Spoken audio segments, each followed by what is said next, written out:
할렐루야. 하나님 말씀 드리겠습니다. 하나님 말씀 여호수아서 1장 12절부터 18절까지 말씀입니다. 이번 주에 하나님이 주신 말씀 여러분 기억하면서요. 오늘 하나님이 우리에게 주실 응답의 제목은 담대한 정복 시간표입니다.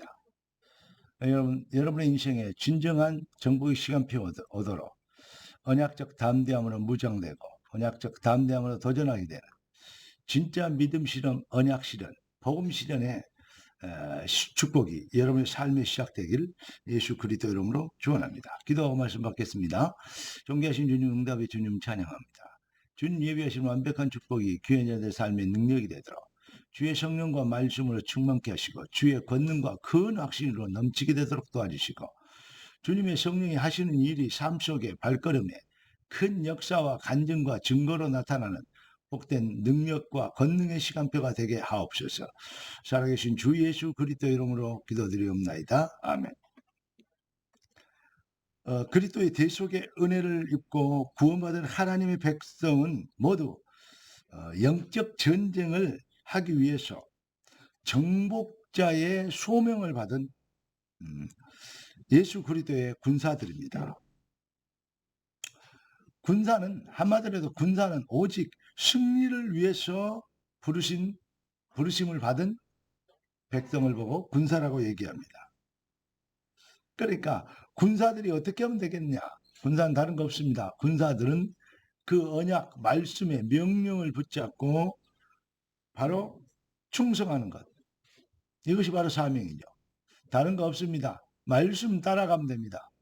그게 바로 충성입니다. 아무리 훌륭하고 뛰어나도 말씀을 따라가지 않으면, 군대에서는 명령 체계를 따라가지 않으면 결국은 군사의 사명을 감당할 수 없죠. 군사는 말씀을, 명령을 따라가는 면 더 이상 다른 것이 없습니다. 말씀 따라가면 앞으로 전진하면 앞으로 전진하면 됩니다. 후퇴 그러면 후퇴하면 됩니다. 철수 그러면 철수하면 됩니다. 공격 그러면 공격하면 됩니다. 다른 거 없습니다. 이게 바로 충성입니다. 말씀 따르는 것 이상의 더 신앙생활에 더 잘하는 것, 군대생활 잘하는 것이 사실은 없는 것입니다. 그래서 군사의 오직은 충성입니다. 왜 그래야 되냐? 성 하나님 말씀이 기록되죠. 모집한 자를 기쁘게 한다. 그게 바로 군사다라고 얘기하고 있습니다. 우리는 그리스도의 군사로 부름을 받았습니다. 왜 충성해야 되느냐? 모집한 자, 우리를 부르신 그리스도를 기쁘시게 하는 자들이 돼야 되기 때문에 그렇다라고 성경은 기록하고 있습니다. 그래서 군사는 뭐 하면 되냐? 환경과 여건을 보는 눈이 아니고 언약을 듣고 보는 눈이 있어야 돼요. 하나님은 언약이 하나님이고 언약은 반드시 성취됩니다. 그렇기 때문에 환경을 봐버리면 주저하게 되고 겁먹게 되고 또 핑계대게 되고 여러 가지가 그것이 많이 나올 수 있습니다. 그러나 언약을 봐버리면 하나님이 하실 일, 가나안 땅 7족속 31왕을 무너뜨릴 그 현장만 쳐다봐버리면 가데스 바네아에서 통곡하는 10명의 정탐꾼 따라가는 그러한 실수를 범하게 됩니다. 그런데 여호수아 갈렙 2명의 정탐꾼을 따라 여호수아 갈렙의 말씀을 듣고 나와 내 집은 여호와를 섬기겠다.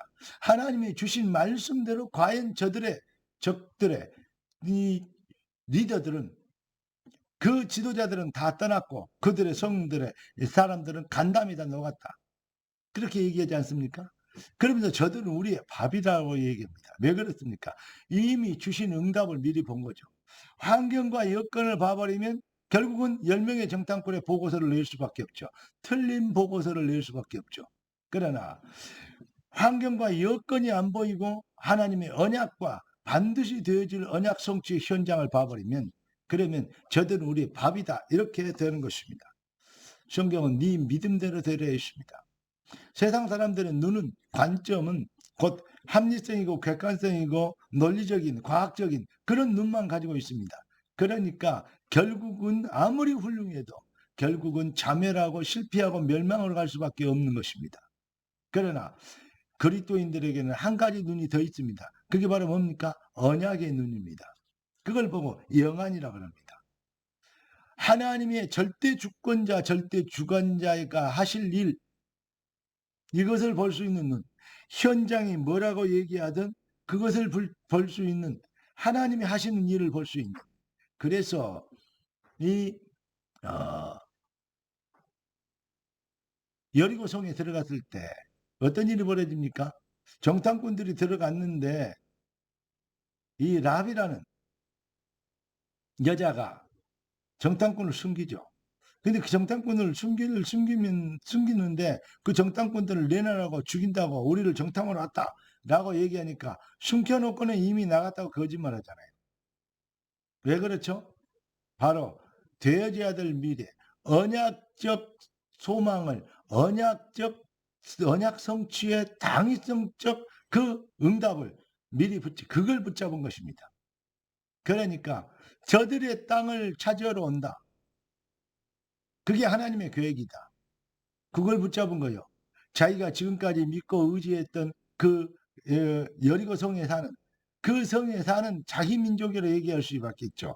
그 사람들의 말, 그 형편을 편에 들인 것이 아니고 언약의 편에 서게 된 것입니다.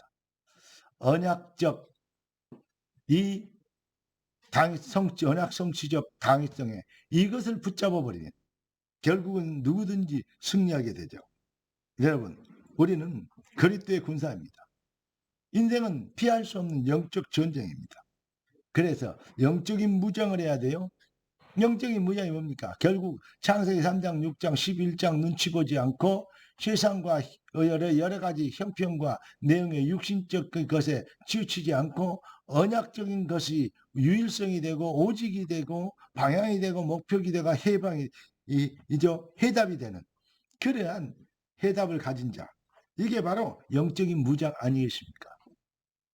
그래서 바울은 이렇게 얘기합니다. 내가 살든지 죽든지 나를 통해서 그리스도가 존귀되길 원합니다. 그게 바로 뭐죠? 오직 언약적 담대함입니다. 이번 주일의 언약이 뭡니까? 오직 강하고 담대하게 라는 제목 아닙니까? 여호수아가 그 가나안 정복을 위하여 명령하는데 우리는 당신의 말을 들을 것이다. 다 행할 것이다. 모세에게 함께했던 같이 하나님께 당신과 함께하는 내가 믿는다. 그렇기 때문에 당신은 오직 강하고 담대하소서 그랬습니다. 그 백성들이 여호수아의 강력한 뭐죠? 배경이 되어주고 힘이 되어준 것입니다. 이게 바로 교회의 원내신 것입니다. 오직의 언약으로 담대한 백성들의 모임. 이게 바로 내 교회를 세우리니 음부의 권세가 이기지 못하리라. 사랑하는 성도 여러분, 많은 사람들은 아멘하고 할렐루야하고 다 해놓고 결국은 창세기 3장, 6장, 11장에 그 불신앙의 3요소에 바로 붙잡혀 버립니다. 거기에 눈치를 보게 되는 것입니다. 성도는 뭐냐? 제자는 어떤 사람들이냐? 그 한계를 넘어섰어. 내 교회를 세우리니 음부의 권세가 이기지 못하리라. 주님의 언약에 붙잡힌 자들을 주님은 찾고 계시는 것입니다. 여러분, 이제까지 여러분들이 잠자고 있었다면 이제는 어떤 면에서는 정복자의 본능을 깨우는 그러한 2023년 되길 예수 그리스도님 축원합니다. 잠자는 호랑이를 건드냐 사자를 건드냐 이런 말 있죠. 그렇습니다. 여러분 조용히 있는 그랬던 잠자고 있던 영적 본능을, 정복자의 본능이 우리에게 다시 회복되고 살아나고 그 본질이 깨어지는, 그래서 그리스도의 언약의 비밀 가지고 언약적 담대함으로 도전하는 믿음의 용사들 되시기를 예수 그리스도 이름으로 축복합니다. 하나님은 우리에게 담대한 부흥이라는 응답을 주셨습니다. 주신 응답이 삶의 증거가 되는 복된 인생의 여정 되길 예수 그리스도 이름으로 축원합니다. 기도하겠습니다. 존귀하신 주님, 의미 있는 설 주간에 앞에 두고 주님, 우리가 의미 있는 무장하게 되길 원합니다. 주님, 주께서 주신 축복이 귀한 자녀들의 삶의 능력이 되도록 언약적 담대함으로 무장시켜 주심으로 모든 현장에서 승리하는 승리의 주역이 되게 하옵소서. 주 예수 그리스도 이름으로 기도드립니다. 아멘. 우리 주 예수 그리스도의 놀라우신 은혜와 아버지 하나님의 완전하신 사랑하심과 성령 하나님의 충만들 오신 은혜 한사 참 복음의 능력으로 승리하도록 부름받은 귀한 주의 자들 머리 위에 지금부터 영원까지 항상 함께 계실지어다. 아멘.